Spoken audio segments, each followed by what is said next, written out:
I-discuss muna natin ang current situation para malaman natin kung para sa ibang reading o hindi. Dito ang side mo at dito naman ang side ng person mo.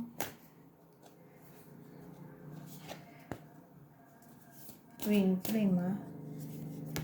Oh, matcha woman. Ice queen.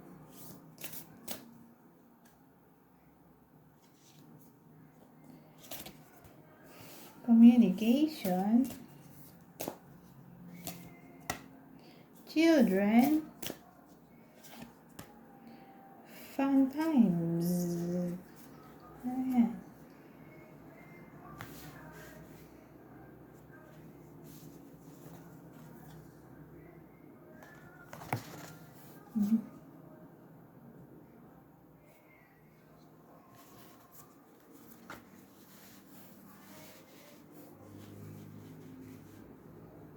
So, ayusin ko lang sandali.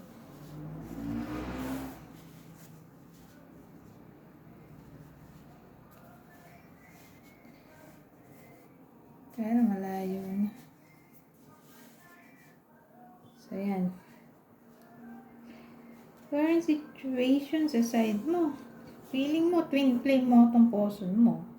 Babae ka siguro. At papalo ang edad sa 40 years old and above. Pag nakita ko tong ice queen, cold. Cold yung babae. Hindi siguro siya nakikipag-usap dito sa person niya. So, ikaw siguro yung babae dito. Puro queen. Ay, puro babae to. Ngayon, kung lalaki ka naman, tatama lang sa'yo itong reading kung in-embody mo yung feminine energy. Pero again, feeling mo, twin flame mo itong person mo.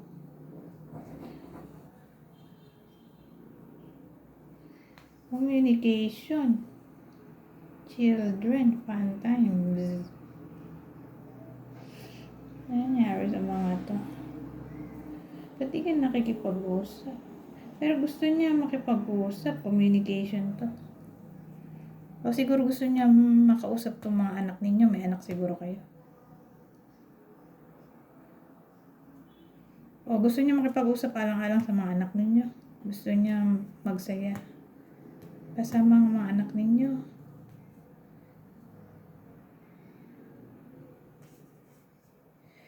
Ewan ko, parang gusto niya makipag-usap sa iyo para sa anak dahil masaya siya sa mga to. Pero hindi ka nakikipag-usap.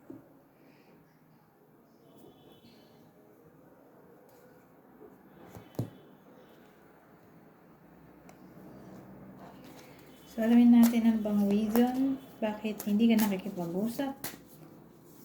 Although gusto naman niya makipag-usap yung person ko. Anong reason bakit hindi ka nakikipag-usap sa kanya?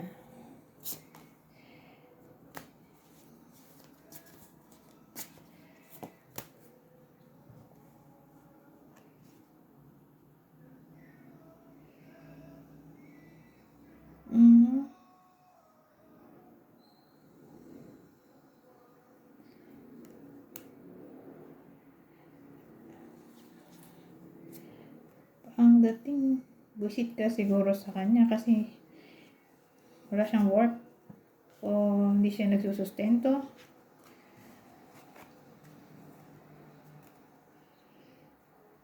Ganun, parang tingin mo hindi siya committed sa inyo. Ng anak ninyo, may anak kayo eh.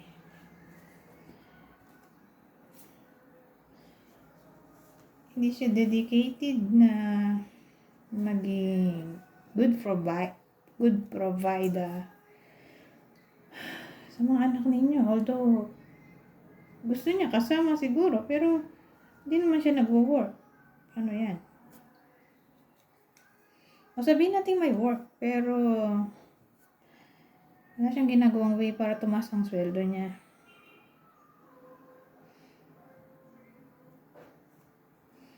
So, ayan. Sa madaling salita, nabuisit ka sa kanya kasi hindi siya good provider.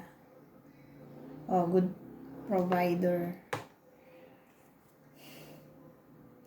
Wala akong mahutot sa kanya siguro. Wala siyang binibigay na pera sa iyo. Barat siya siguro.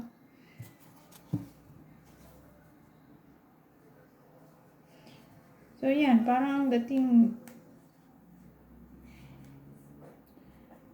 hindi kayo nag-uusap. Dahil ayaw mo makipag-usap nga. So nilayo mo yung anak mo sa kanya.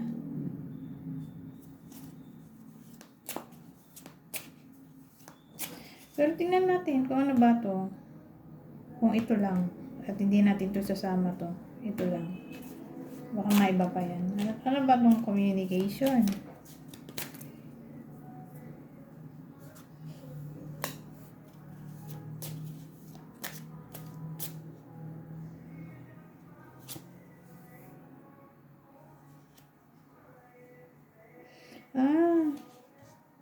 Namimiss daw niya itong mga anak ninyo.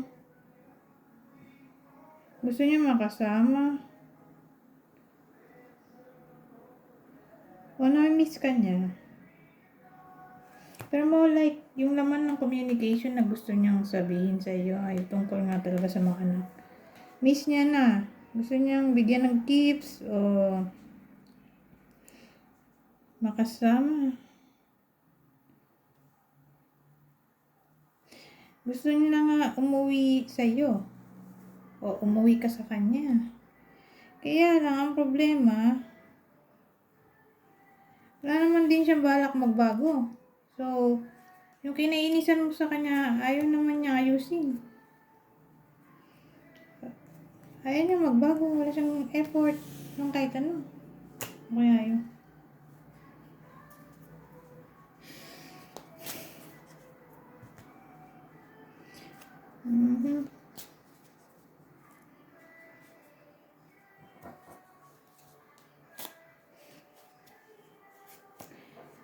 O pwede rin gusto niya makipag-ayos sa'yo. Alang-alang na lang sa mga anak ninyo. Kasi may ano tayo dito, 6 of Cups. Ano susunod natin dito?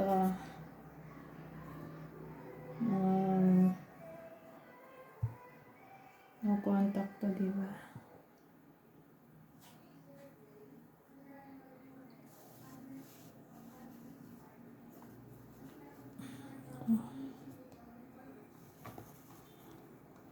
Ito. Mensahe niya sa iyo. Ngayon, hindi kayo nag-uusap.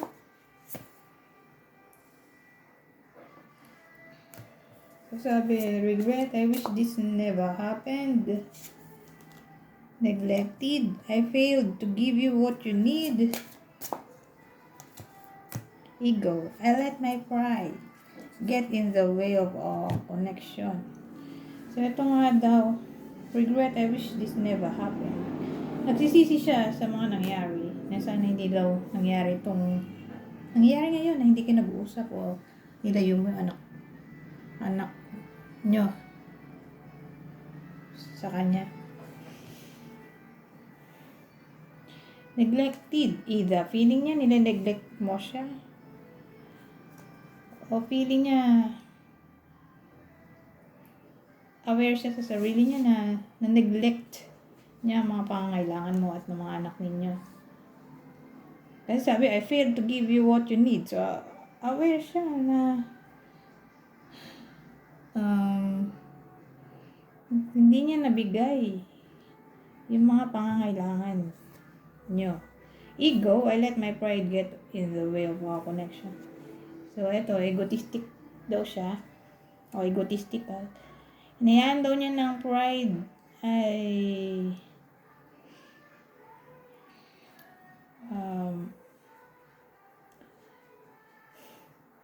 paano ba tagawin yun? Get in the way. Mapunta sa connection nyo.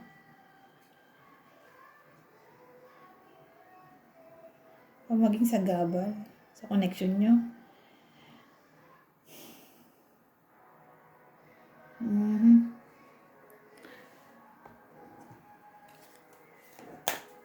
Tingnan natin itong uli.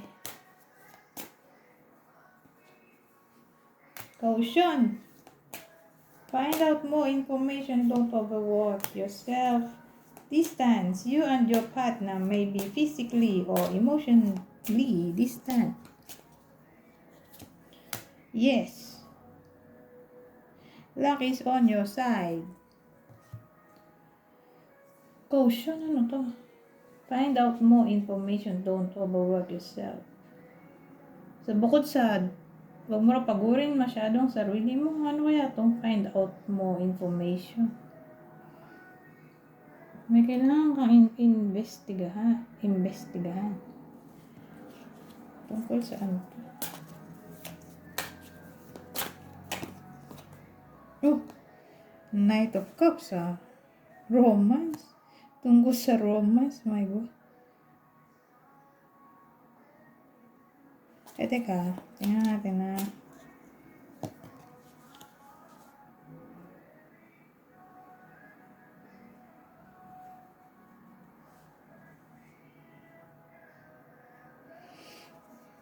So, ang dating, kailangan mo maging cautious sa pakikipag-ayos sa kanya. Kasi hindi pa panahon dahil hindi pa siya natatauhan. So, kung magpapadala ka sa paawa effect niya, pa-drama, halimbawa, nagdrama siya sa iyo, nangako ng mga kung ano-ano, magkaayos lang kayo. Tapos, bumigay ka naman agad. Magsisisi ka lang din sa bandang huli. Dahil, sabi nga dun sa kanina, di naman siya nagbago. Ayaw nga niya magbago. So, ano pang sense bumalik ka pa? Diba? Na para bang hindi pa advisable makipag-ayos hanggat hindi pa siya natututo. Masyado pang maaga para makipag-ayos. So, sa ngayon, iwasan mo muna siya at may tayo, the hermit. Kailangan niya muna ma-enlighten bago ka bumalik. Mga ilang araw pa yan. Mga ilang buwan. OMG. Kailangan niya kasi ipakita sa iyo na totoong nagbago na siya. Distance. You and your partner may be physically or emotionally distant. Totoo naman, di ba? Na hindi kayo nag-uusap. May distance sa pagitan nyo dahil nilayo mo yung mga anak mo sa kanya o lumayo ka sa kanya. O kundi man literally, nilayo mo physically yung katawan mo sa kanya. Baka yung emotion. So, sabi nga dito, neglect, di ba? So, emotion, in a way na hindi ka napapakita ng kahit anong emotion, hindi mo siya pinapansin, wala kang care. Ano tong yes? Luck is on your side.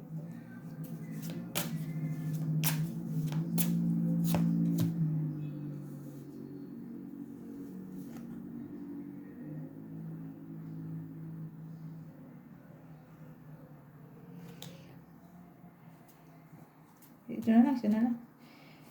Yes! Luck is on your side. Kung disappointed ka ngayon, o sabihin natin lazy yung partner mo, arrogant, and achieving. So, yun nga. Lazy. So, kung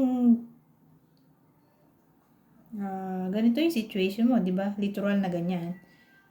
May pagbabago siguro kasi sabi, luck is on your side. Pwede na pa nga natin. Death. Oh, kasi death ko, di ba? Transformation, change.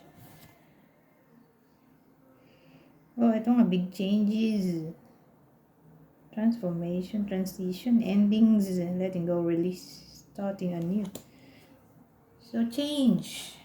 Big changes or changes ay asahan. Kaya pala luck is on your side.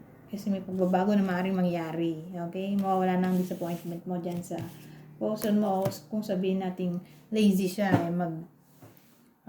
effort na siya. Yun na yung luck na maaaring mangyari dito. Pero bakit ganyan? Parang hindi kita. Ang bigat kasi ng cellphone. Bumababa na to. Anyways, hanggang dito na lang. Goodbye po now.